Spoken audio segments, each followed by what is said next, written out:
je rends gloire, je rends grâce à l'Éternel pour ces éclaircissements, parce que je m'aperçois que sa bonté, en fait, elle est immense, parce que je m'aperçois que lorsque je m'approchais de sa table, je n'étais, j'étais priée. Donc, je remercie de ce qui m'a fait grâce jusqu'à ce jour pour connaître cet enseignement. Il a tenu compte de mes temps ignorants. Et que maintenant, j'ai envie de dire, je dois faire, si je peux utiliser le langage mondain, je dois faire gaffe, je dois faire très très attention quand je m'approche de la table du Seigneur. C'est plus vraiment de la crainte, de la vénération et faire attention à ma marche, à ce qui est dans mon cœur,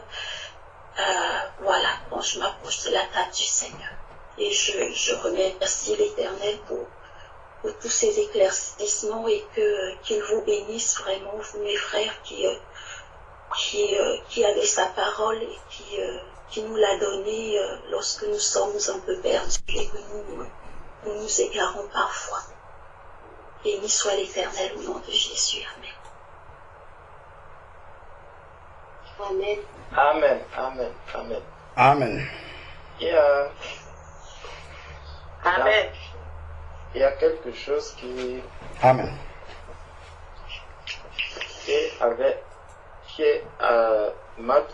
qui a toujours attiré mon attention lorsque on évoque le sujet du lavement des pieds.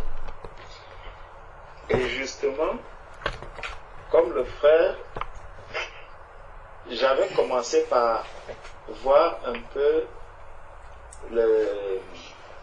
comment est-ce que Paul a enseigné le lavement des pieds dans 1 Corinthiens 11. Je n'ai pas vu. Je suis revenu maintenant voir le contexte, justement, dans Jean 13, où le Seigneur lui-même parlait du lavement des pieds. Et j'ai pris le temps d'écouter les enseignements concernant le lavement des pieds. Et il y a quelque chose qui ressortait dans ces enseignements et qui m'a alerté, justement. Donc, lorsque j'ai écouté tout cela, je me suis dit, maintenant, moi-même, je vais chercher à comprendre exactement qu'est-ce que le Seigneur était en train de vouloir dire. Comment est-ce que le Seigneur expliquait, parlait du lavement des pieds que je ne vois pas l'apôtre Paul enseigner, que je ne vois pas les autres apôtres enseigner. Donc j'ai pris Jean chapitre 13. Je l'ai lu. Je suis reparti dans Exode 12 pour voir d'où était partie la scène. Et il y a un mot qui m'avait aidé. C'est juste un mot. Donc, je suis venu dans Jean 13. Bon, le frère a déjà bien participé. Jean 13. Prenons Jean 13 au verset 10.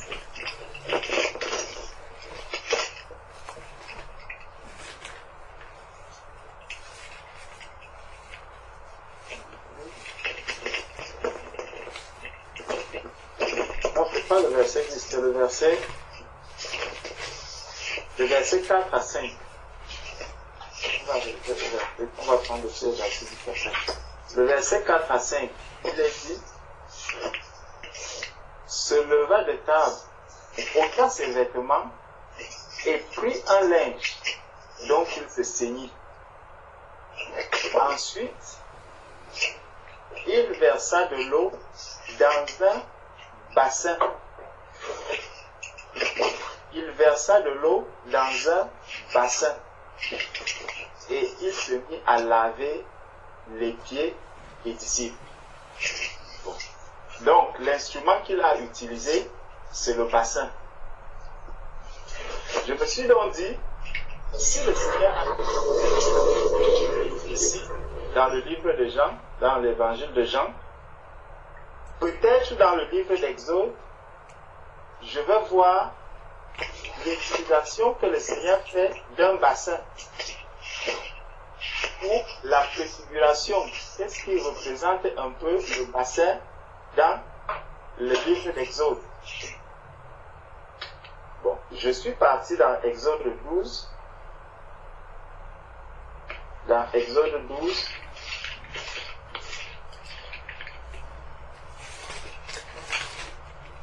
et là, il y a le mot bassin exactement qui revient.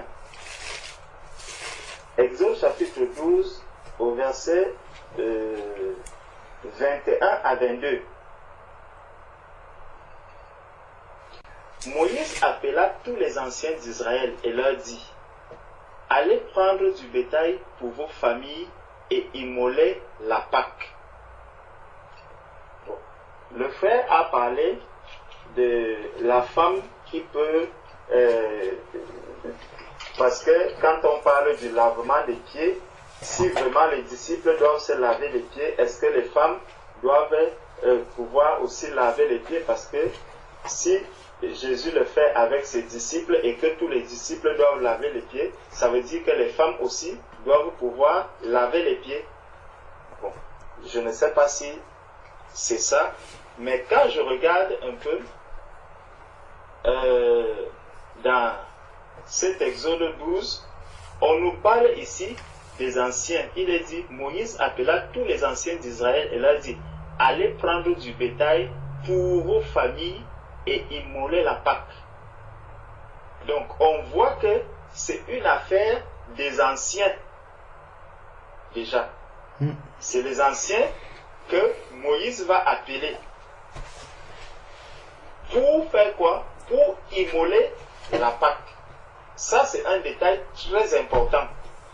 Quand on va regarder dans Tite, chapitre 1, verset 5 à 9, dans Tite, chapitre 1, verset 5 à 9, l'apôtre Paul dit: je t'ai laissé en Crète afin que tu mettes en ordre ce qui reste à régler, et que selon mes instructions, tu établisses des anciens dans chaque ville. S'il s'y trouve quelque homme irréprochable, mari d'une seule femme, ayant des enfants fidèles, qui ne soit ni accusé de débauche, ni rebelle, car il faut que l'évêque soit irréprochable comme économe de Dieu, qu'il ne soit ni arrogant, ni colère, ni adonné au vin, ni violent, ni porté à un gain déshonnête, mais qu'il soit hospitalier, ami des gens de bien, modéré, juste, saint, tempérant, attaché à la vraie parole, telle qu'elle a été enseignée, afin d'être capable d'exhorter selon la saine doctrine et de refuter les contradicteurs. Donc on voit que c'est une affaire d'anciens. Et une femme ne peut pas être ancien dans l'église. Donc ça fait que par rapport au lavement des pieds, déjà les sœurs sont disqualifiées au cas où il y aurait le lavement des pieds. Mais Jésus, en faisant cela, Jésus ne savait-il pas que les femmes devaient aussi être des disciples? Jésus savait que les femmes devaient être des disciples, mais Jésus n'a pas mentionné ici aux frères le fait que les femmes ne pourront pas laver les pieds. Donc, ça élimine déjà une catégorie de disciples par rapport au lavement des pieds. Parce que c'est une affaire, quand on regarde ici, Moïse qui appelle les personnes, Moïse appelle les anciens pour le faire par rapport à la famille. Bon, donc, on peut aussi le voir dans Timothée chapitre 3 du verset 1 au verset 7, mais je ne vais pas revenir dessus. Parce que le frère a déjà bien expliqué tout ce qu'il y avait à expliquer. Donc, revenons dans Exode chapitre 12. Dans Exode chapitre 12, le verset 21 qu'on venait de lire, allons au verset 22 maintenant.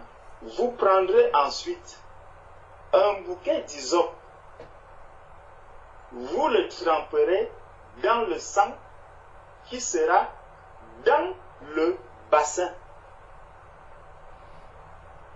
Donc, Jésus a utilisé le bassin dans Jean chapitre 13. Et ici, on voit encore le bassin qui est utilisé. Mais qu'est-ce qui est dans le bassin? C'est le sang qui est dans le bassin. Vous tremperez dans le sang qui sera dans le bassin et vous toucherez le linteau et les deux poteaux de la porte avec le sang qui sera dans le bassin. Nul de vous ne sortira de sa maison jusqu'au matin. Donc, il y a quelque chose dans le bassin, c'est le sang. C'est ce sang-là qu'on va mettre sur les linteaux. À quoi sert donc le sang quand on regarde Jésus-Christ qui parle aussi ici dans Jean 13 de la scène après avoir lavé les pieds. Revenons dans Jean 13. Revenons dans Jean 13 et descendons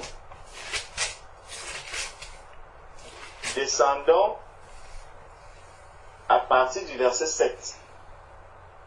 Jésus lui répondit, « Ce que je fais, tu ne le comprends pas maintenant, mais tu le comprendras bientôt. » Pierre lui dit, « Non, jamais tu ne me laveras les pieds. » Jésus lui répondit, « Si je ne te lave, tu n'auras point de part avec moi. » Simon Pierre, pourquoi il n'aura point de part avec lui?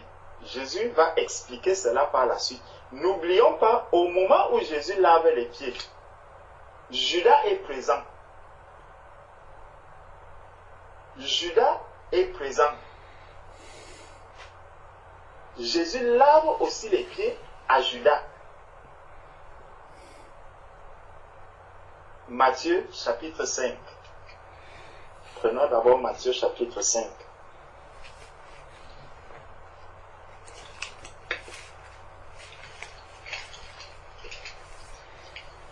Matthieu chapitre 5.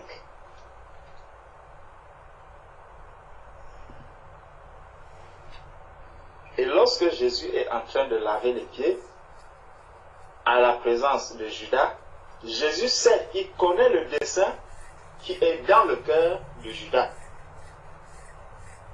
Jésus connaît ce dessein. Donc, à partir, Matthieu chapitre 5, à partir du verset 43, vous avez appris qu'il a été dit, tu aimeras ton prochain et tu haïras ton ennemi. Mais moi je vous dis, aimez vos ennemis, bénissez ceux qui vous maudissent, faites du bien à ceux qui vous haïssent et priez pour ceux qui vous maltraitent et qui vous persécutent, afin que vous soyez fils de votre Père qui est dans les cieux, car il fait lever son soleil sur les méchants et sur les bons, et il fait pleuvoir sur les justes et sur les injustes. Si vous aimez ceux qui vous aiment, quelle récompense méritez-vous? Les publicains aussi n'agissent-ils pas de même? Et si vous saviez seulement vos frères, que faites-vous d'extraordinaire? Les païens aussi n'agissent-ils pas de même? Soyez donc parfaits, comme votre Père Céleste est parfait. Amen. Amen. Donc, Jésus, qui a donné cet enseignement, vient maintenant, il va donc montrer l'application de cet enseignement ici devant tous ses disciples. Donc, nous étions au verset 9. Voilà. Au verset 8 où il disait que non, jamais tu ne me laveras les pieds. Jésus lui répondit, si je ne te lave, tu n'auras point de part avec moi. Simon-Pierre lui dit, Seigneur, non seulement les pieds, mais encore les mains et la tête. Mais encore les mains et la tête. Ce qui est étonnant, c'est que lorsque Pierre est en train de parler ici, ça me rappelle quelque chose. Quand vous voyez les ablutions que les musulmans font, les ablutions que les musulmans font, les musulmans font quoi? Ils se lavent les pieds, ils lavent les mains et ils lavent la tête. Voilà, les oreilles. Ils lavent les pieds, ils lavent les mains, ils lavent les oreilles et la tête.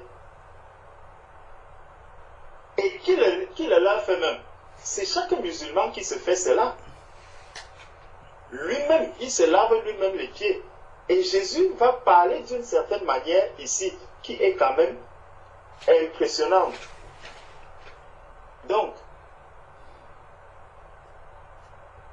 Simon-Pierre lui dit, Seigneur, non seulement les pieds, mais encore les mains et la tête. Jésus lui dit, celui qui est lavé n'a besoin que de laver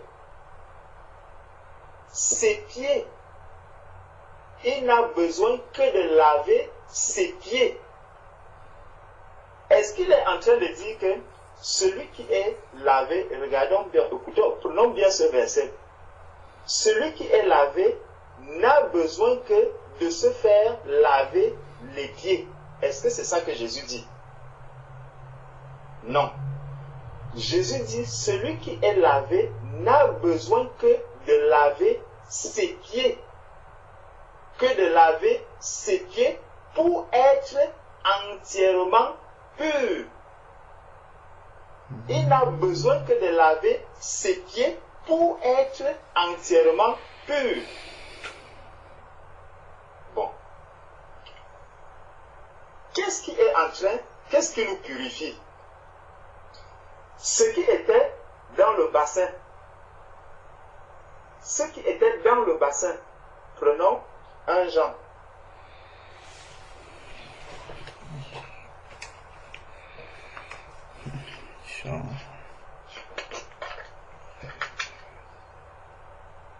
Vraiment, sœur Patricia, merci beaucoup pour la question que tu avais posée. Elle nous a beaucoup aidé.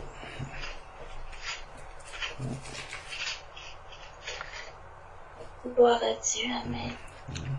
Amen, amen, amen. Amen. 1 Jean chapitre 1, verset 7. Mais si nous marchons dans la lumière, comme il est lui-même dans la lumière, nous sommes mutuellement en communion. Et le sang de Jésus, son Fils, nous purifie de tout péché. Donc, lorsque je marche dans la lumière, comme Christ lui-même est lumière, nous sommes en communion mutuellement et le sang de Jésus, son Fils, nous purifie de tout péché.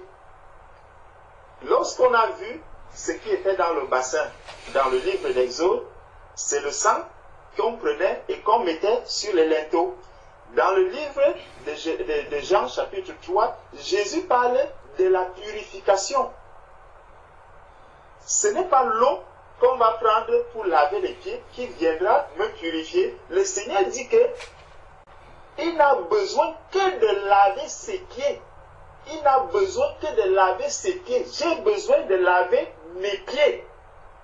Chacun de nous a besoin de laver ses pieds. 1 Jean chapitre 5 verset 18. Nous savons que quiconque est né de Dieu ne pêche point, mais celui qui est né de Dieu se garde lui-même. Et le malin ne le touche pas.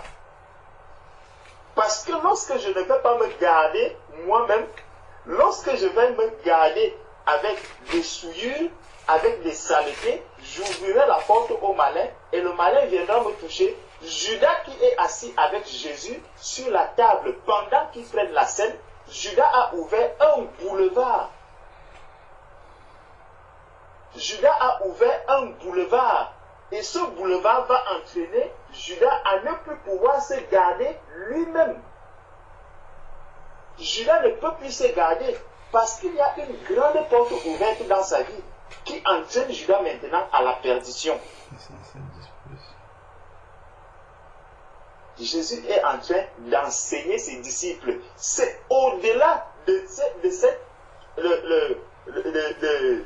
fait qu'on va apporter de l'eau, on va poser. Tout ça, vraiment, le Seigneur Jésus ne pouvait pas donner un demi-enseignement ou un enseignement incomplet. Paul ne pouvait pas venir enseigner un demi-enseignement ou un enseignement incomplet. Ce que Jésus a fait était total, c'était complet. Paul est venu, il a donné un enseignement complet concernant la scène.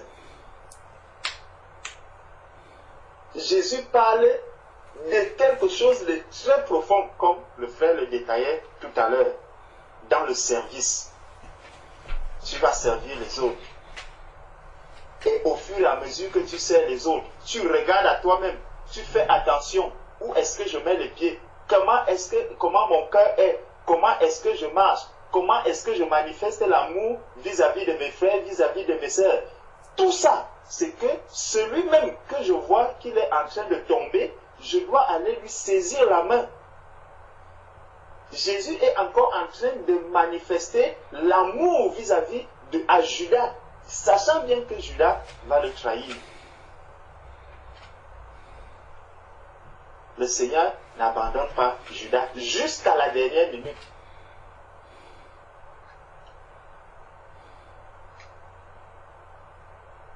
Il dit, pour être entièrement pur. Et vous êtes purs, mais non pas tous. Voilà le problème. Vous êtes purs, mais vous n'êtes pas tous purs.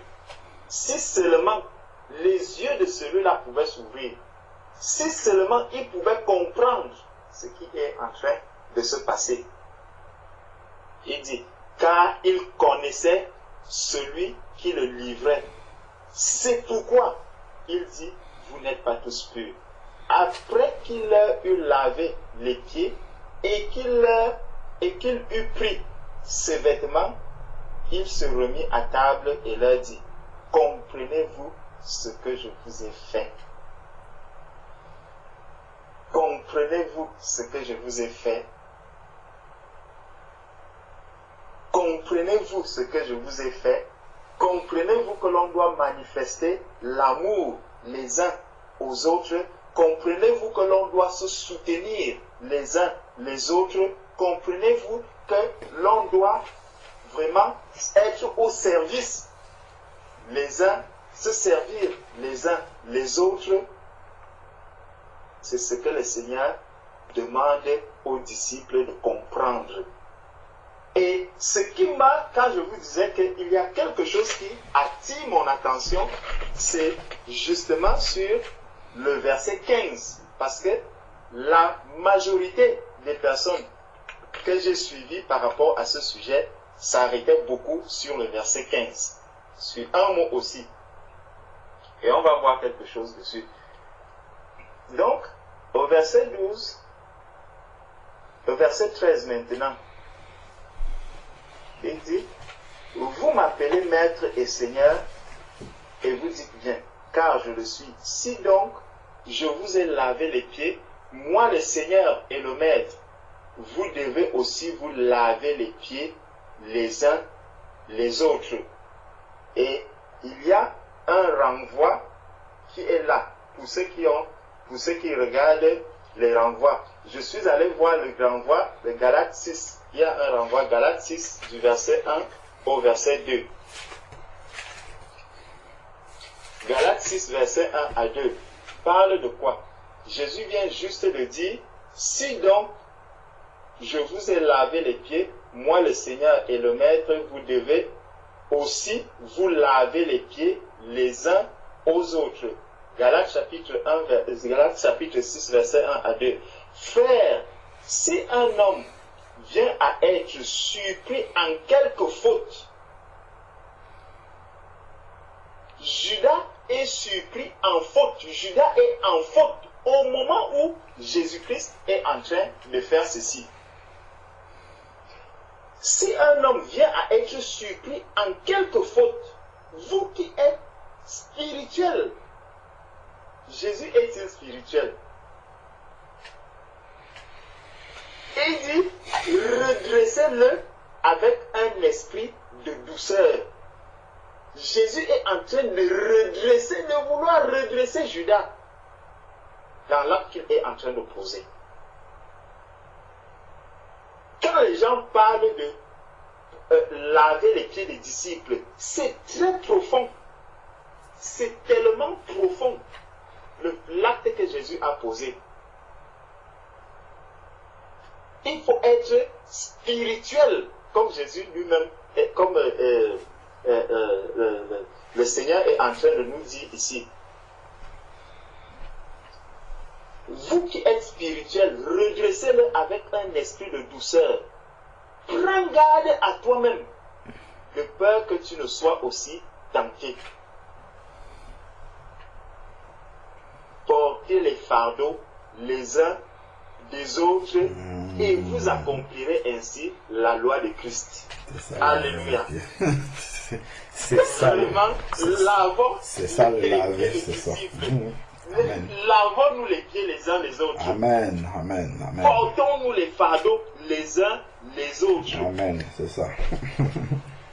Bien aimé, quand je porte le fardeau de mon frère, je suis en train de laver ses pieds. Je porte les fardeaux, je me mets en prière, je me mets dans le jeûne pour le sujet de ma sœur Patricia, pour le sujet de ma sœur Bernadette. Je suis en train de laver les pieds de ma sœur Bernadette. Je suis en train de laver les pieds de ma sœur Patricia. C'est pour ça que Jésus, donc, on va arriver maintenant au verset qui trouble beaucoup de personnes, le verset 15 de Jean 13. Il dit, car je vous ai donné un exemple et l'on n'a pas compris cet exemple aujourd'hui.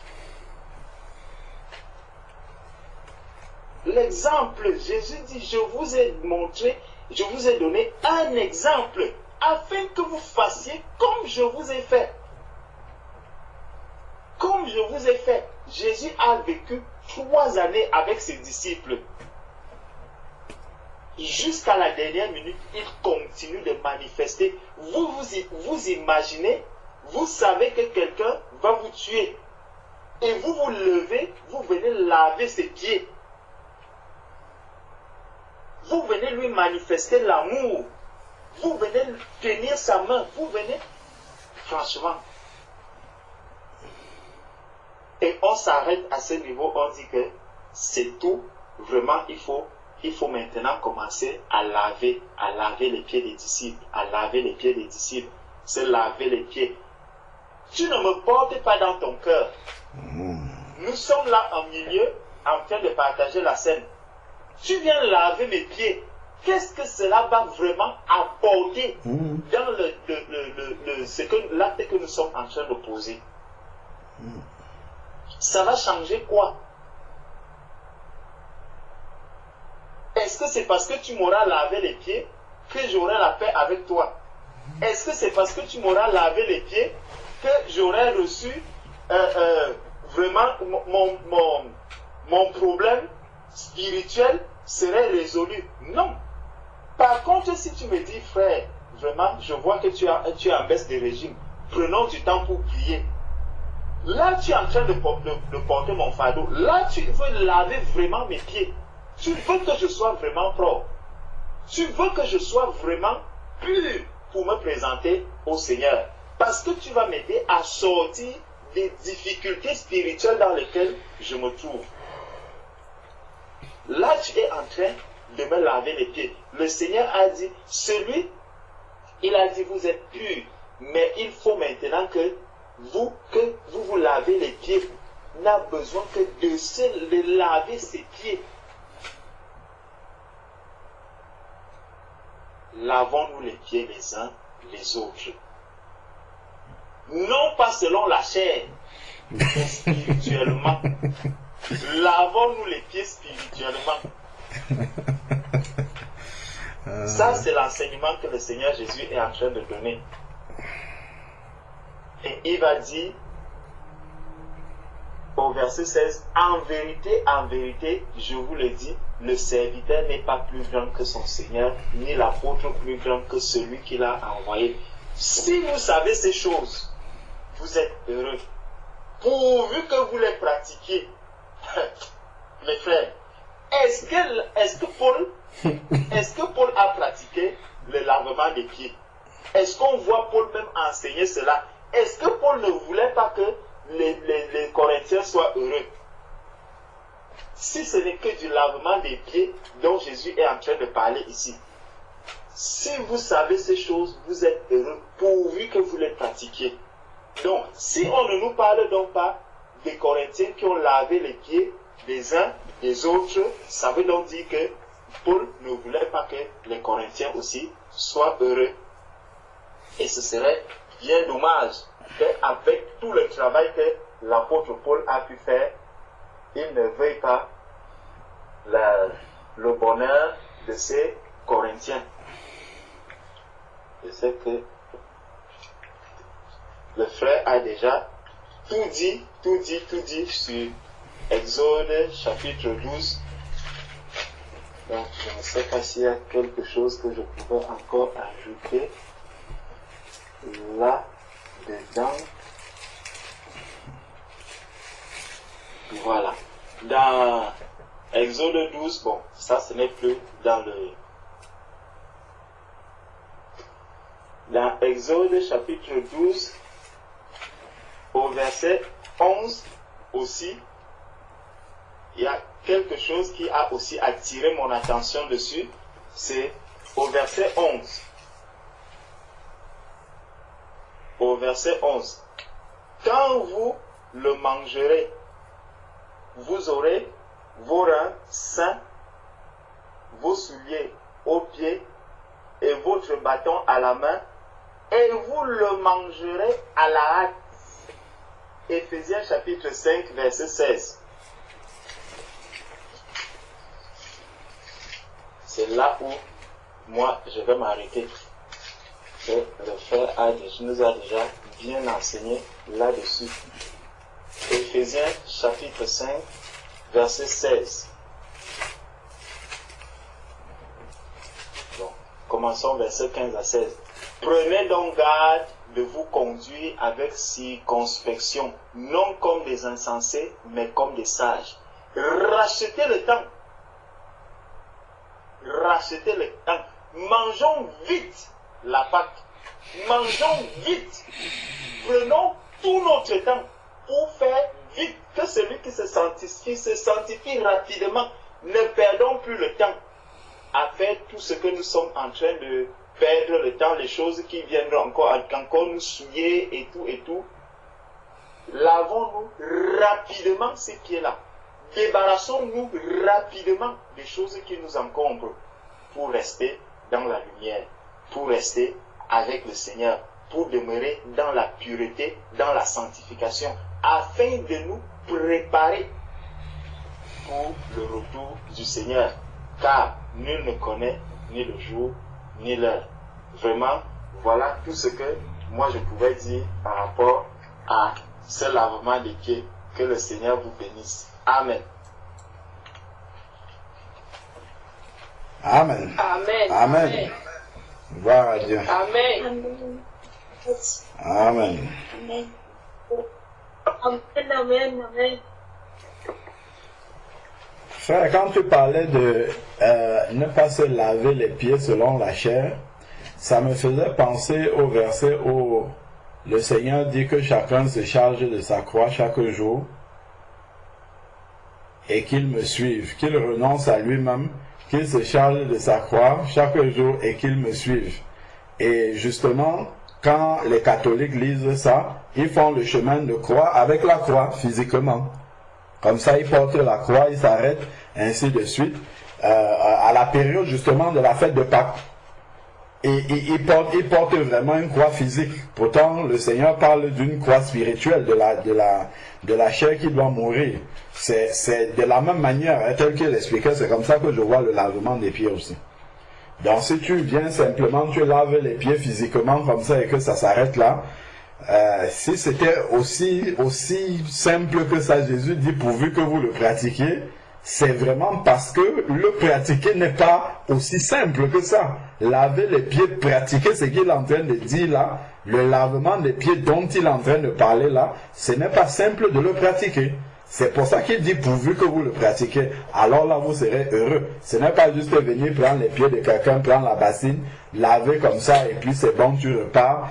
Peu importe si tu vas faire la médisance sur la personne, ainsi de suite, c'est beaucoup plus profond que cela. C'est pour ça qu'il dit pourvu que vous pratiquez cela. Amen. Amen, amen. Gloire à Dieu. Amen. Amen. Amen.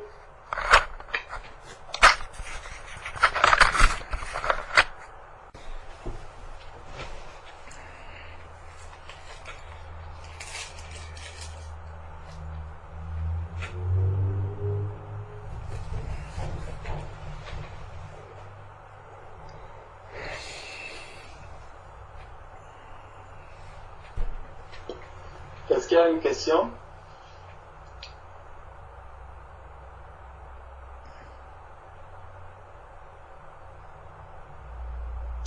J'ai une question à poser, mes frères. Vas-y, ma soeur. Ouais, pour la communion. Comment prendre la communion? Est-ce qu'à la maison, quand on fait le culte de la maison, on peut aussi prendre la communion ou bien attendre si on est ensemble avec le frère et les sœurs, comme quand vous allez venir, c'est là où on va prendre communion, ou bien il y a un moment pour prendre ça, ou bien c'est tous les dimanches? Je ne sais pas.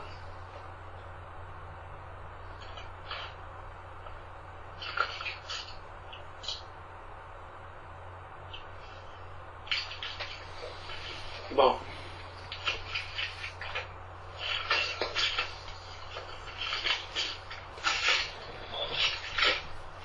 Donc, pendant que le frère est en train de chercher, il y a déjà une expression qu'il faut rectifier.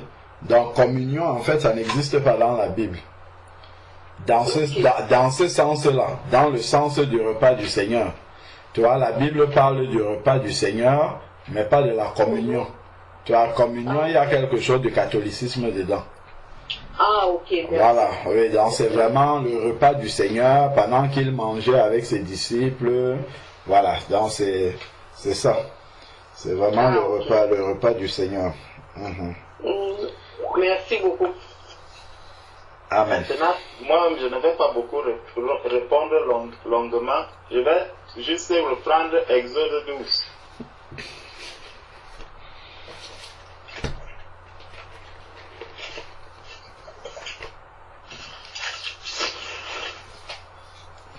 Ma sœur, lis le verset 3 à 5. Attends. Exode 12.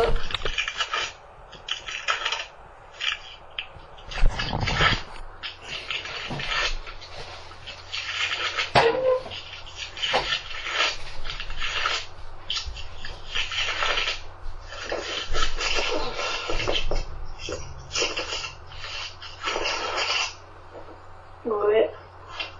Verset 3. Verset 3 à 5. Parlez. Ouais. parlez à toute l'assemblée d'Israël et dites, la 10e jour de ce mois, on prendra un agneau pour chaque famille, un agneau pour chaque maison. Si la maison est trop peu nombreuse pour un agneau, on les prendra avec son plus proche voisin. Amen. Ah, Amen. Amen. Amen. Donc, tu vois, il parle d'abord de l'assemblée. Il dit, parlez à toute l'assemblée d'Israël. Donc, toute l'assemblée d'Israël d'abord, donc à tous les saints. Maintenant, à tous les saints. Et puis, il va donc dire que le message s'adresse à tous les saints. Mais voici comment vous allez le faire. Le 10e jour de ce mois, on prendra un agneau pour chaque famille. Donc, dans la famille, on a vu quand même quelque chose, c'est que dans la famille, c'est les frères et les sœurs. Vous, là où vous êtes, et ça justement, ça vient encore nous montrer la communion fraternelle, le but de la communion fraternelle, tel que l'apôtre Paul, celui qui nous a aussi enseigné sur la scène, l'apôtre Paul nous a dit dans 1 Corinthiens 14.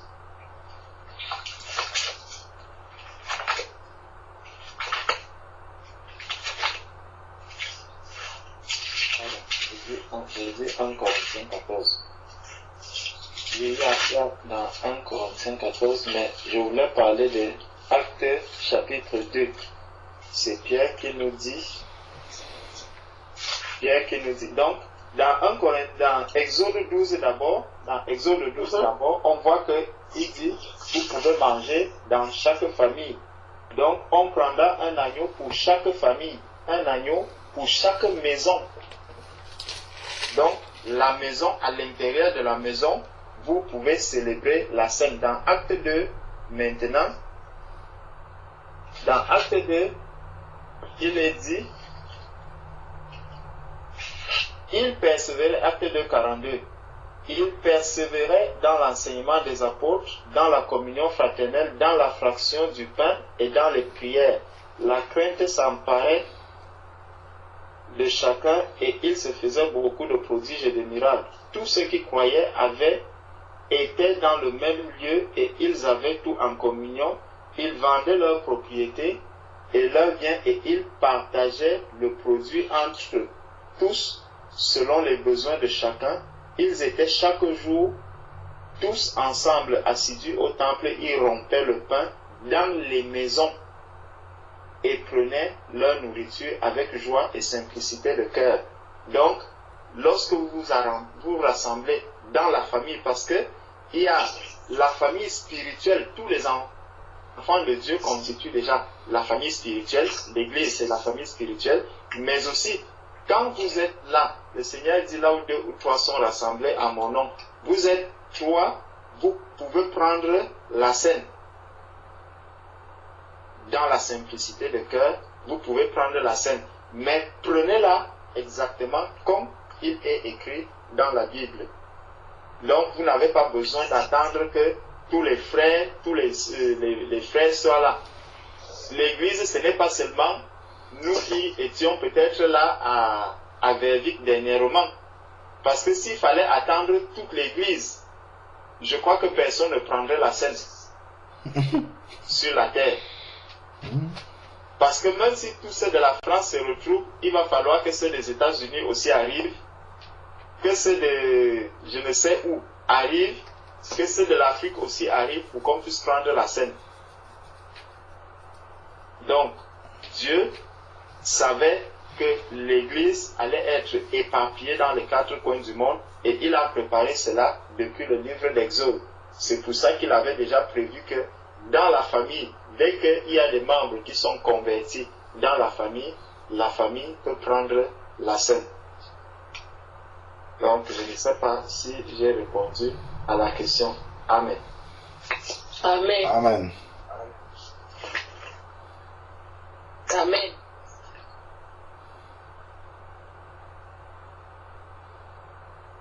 Amen. Qu'est-ce que je fais là?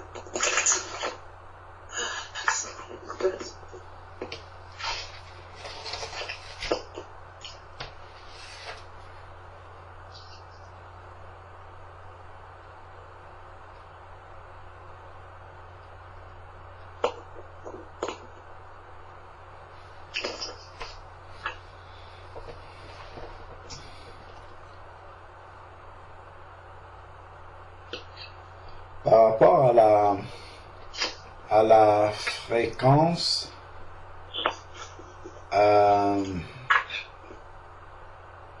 le Seigneur n'a pas défini une fréquence à laquelle on doit prendre le repas du Seigneur. Dans la parole, il n'a pas dit vous allez le prendre une fois par an, une fois par tous les cultes. Il n'a pas dit ça. Lorsque nous regardons, par exemple, dans Matthieu,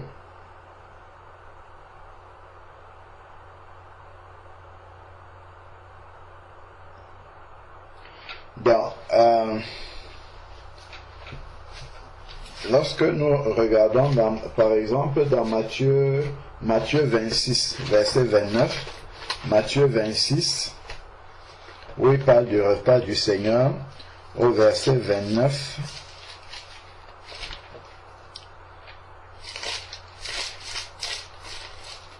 Matthieu 26, verset 29, il est dit,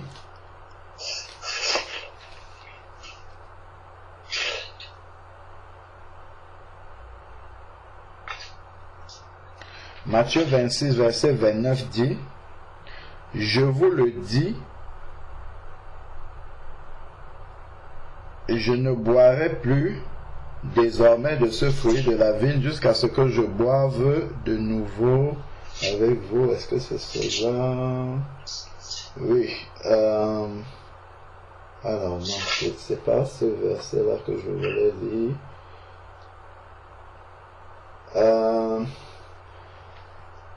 Plutôt 1 Corinthiens, je crois que c'est là où il dit.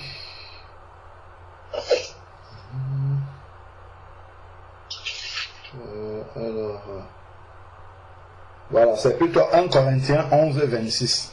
C'est plutôt là qu'il parle, il donne une indication temporelle par rapport à ça. 1 Corinthiens chapitre 11, verset 26. 1 Corinthiens 11, 26.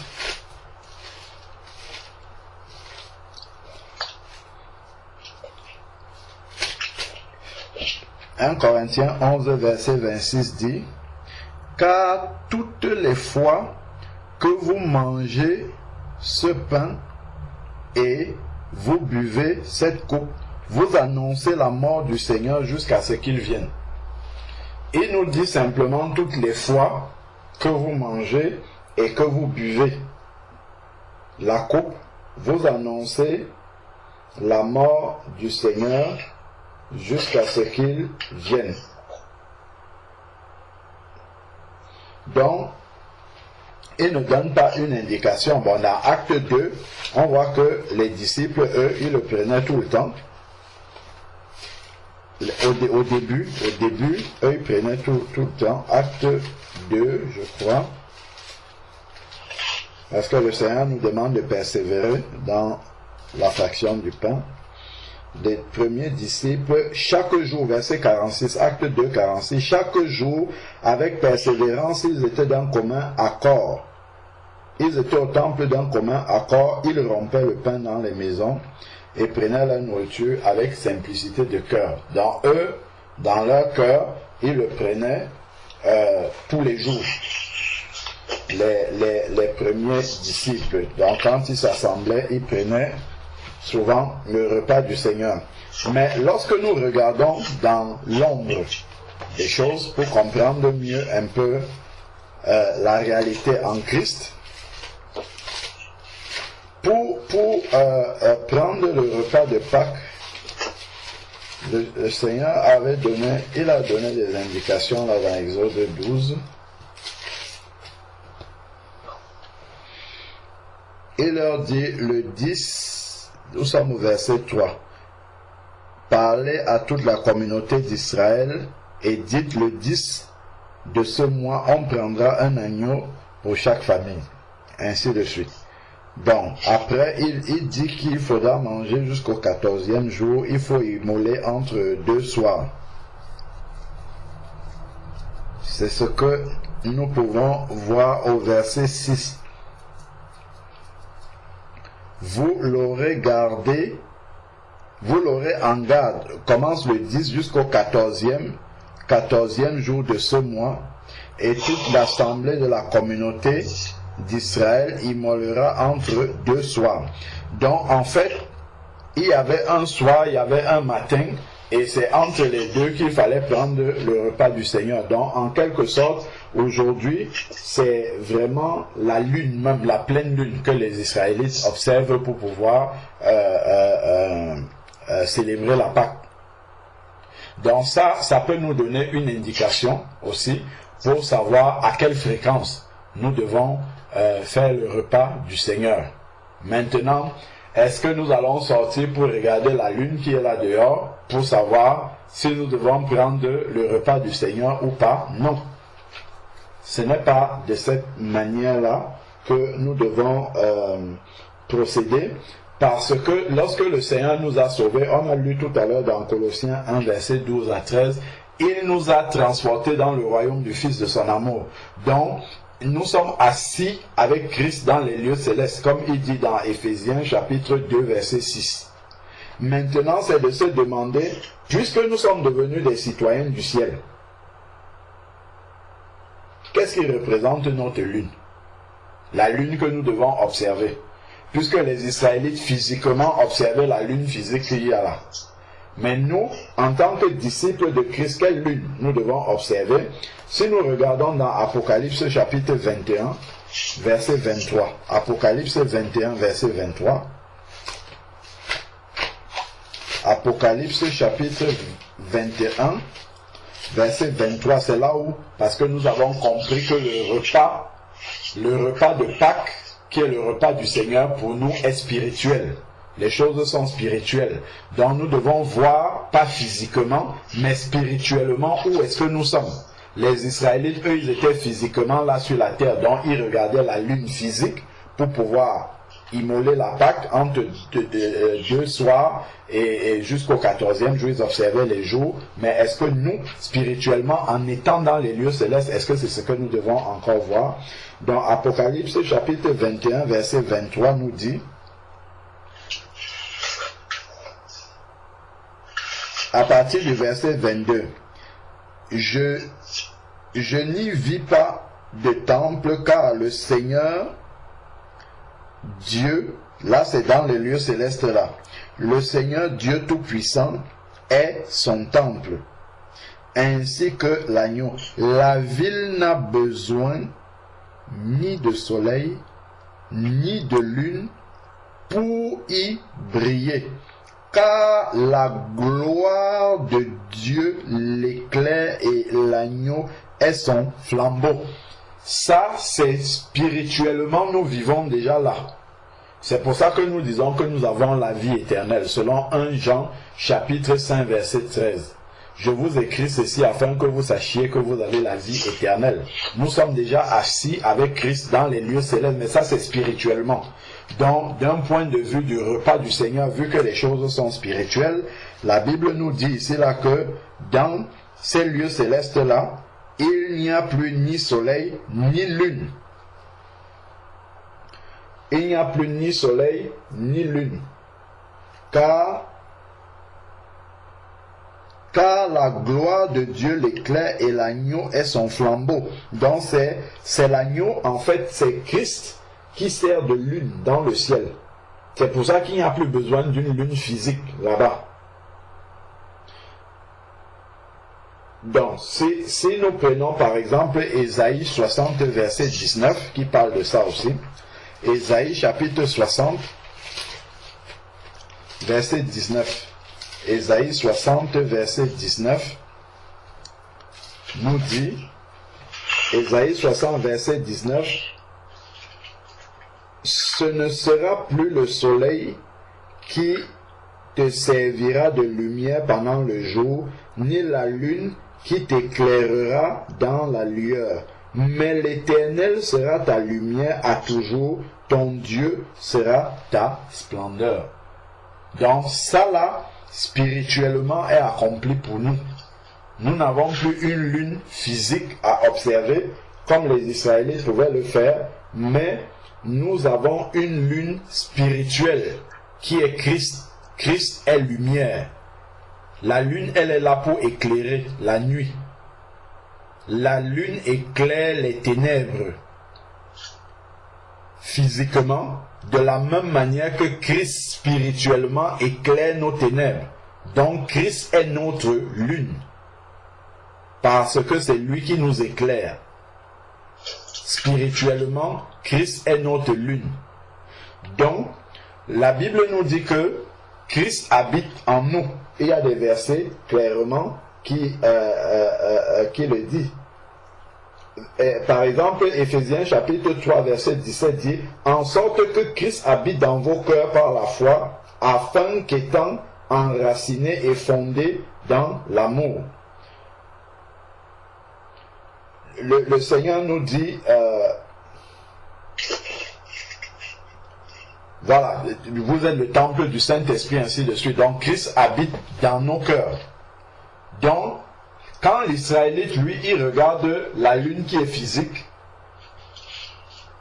et qui l'éclaire dans la nuit, qui est sa lumière, nous regardons à notre lumière qui est en nous, qui est Christ. Donc, pour savoir la fréquence à laquelle nous devons prendre le repas du Seigneur, l'Israélite, lui, regarde la lune physique là-bas. Nous regardons à Christ qui habite en nous. Donc, à chaque fois que j'ai à cœur, que Christ me met à cœur de prendre le repas du Seigneur, je le prends parce qu'il est ma lune qui habite à l'intérieur de moi. Amen. Donc, si Christ me met à cœur de prendre le repas du Seigneur, à chaque fois qu'on se réunit, je prends à chaque fois qu'on se réunit. S'il me demande de prendre sous l'inspiration de l'Esprit, spontanément, quand ça vient, je le fais aussi spontanément de cette manière-là. S'il me définit une fréquence pour moi particulièrement, parce qu'il n'a défini ça pour personne dans la parole de Dieu, en tout cas dans l'Église, il n'a pas défini une fréquence déterminée. Il faut simplement que à chaque fois, tel qu'on a lu, à chaque fois que nous le prenons, nous annonçons la mort du Seigneur jusqu'à ce qu'il revienne. Donc, en réponse, nous prenons le repas du Seigneur à chaque fois que le Seigneur nous le met à cœur. Voilà. Merci. Amen. Amen. Amen, amen. Amen. Amen.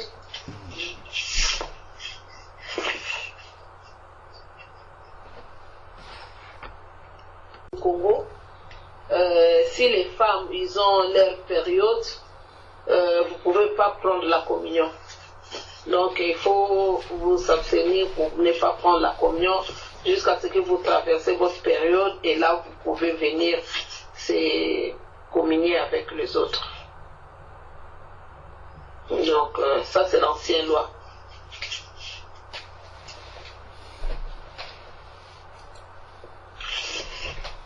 C'est le repas du Seigneur. Le repas du Seigneur, pardon. D'accord. Donc, si une femme a ses règles, elle ne peut pas prendre le repas du Seigneur. Allons dans 1 Corinthiens chapitre 11.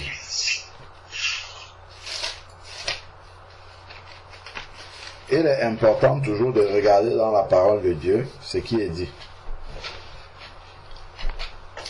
1 Corinthiens chapitre 11.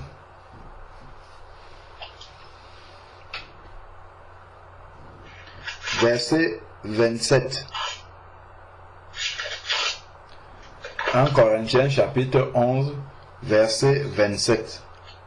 C'est pourquoi celui qui mange le pain, qui mangera le pain et qui boira la coupe du Seigneur injustement, sera coupable envers le corps et le sang du Seigneur. Que chacun donc s'examine soi-même, et qu'ainsi il mange le pain et boive la coupe, car celui qui mange et boit sans discerner le corps du Seigneur mange et boit un jugement contre lui-même. Donc l'apôtre nous dit que pour participer au repas du Seigneur, il faut s'examiner soi-même. Est-ce que les menstruations d'une femme est un péché? Non. Alors, est-ce que les menstruations d'une femme souillent son esprit? Non. Mais d'où vient donc qu'elle ne peut pas participer au repas du Seigneur parce qu'elle a une indisposition physique, sachant que le repas du Seigneur est spirituel? Amen. Les menstruations n'ont rien de spirituel. Ça n'a aucune implication spirituelle. Je me rappelle d'une sœur qui priait ici quand on avait commencé l'assemblée à la maison en 2013. Elle sortait d'une assemblée qui s'appelle Christianisme Céleste, je crois, si je ne me trompe pas. Et quand la sœur avait les menstruations, elle me disait: frère, est-ce que je dois méditer la parole de Dieu pendant cette période-là? Est-ce que je peux prier pendant cette période-là? Parce que, justement, là où j'étais, quand les femmes ont les menstruations, elles ne doivent pas s'approcher de la Bible, elles ne doivent pas prier. J'ai dit que c'est que toi-même tu viens te livrer entre les mains du diable. Quand tu as tes menstruations, tu es livré à Satan parce que tu ne peux pas prier. Satan attendrait justement ce moment-là pour vous cribler bien comme il faut, parce qu'il sait que vous ne pouvez pas prier. Donc, ça, c'était vraiment l'ombre des choses à venir. La réalité est en Christ, les choses se font maintenant spirituellement. Les choses se font spirituellement. Donc, ce n'est pas avec comment dire, l'indisposition physique qu'une femme prie avec son esprit. C'est son esprit qui entre en contact avec Dieu, pas son corps physique.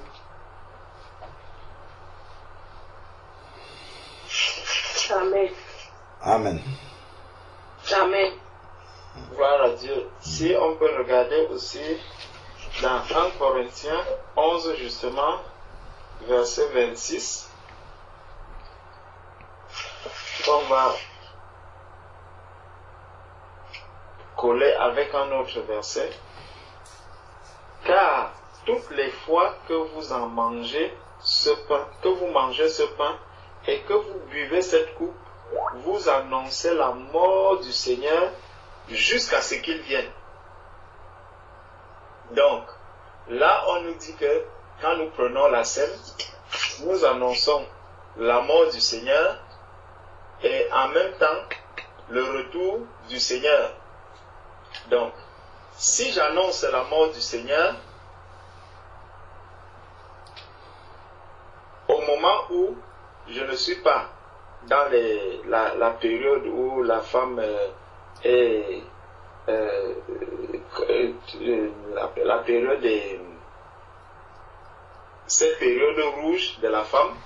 Donc, si j'annonce la mort du Seigneur à ce moment et je me souviens du retour du Seigneur en ce moment, lorsque maintenant la période rouge arrive et que je me dis, bon, je ne suis pas digne d'annoncer la mort du Seigneur ni d'attendre le retour du Seigneur. Si le Seigneur vient donc en ce moment,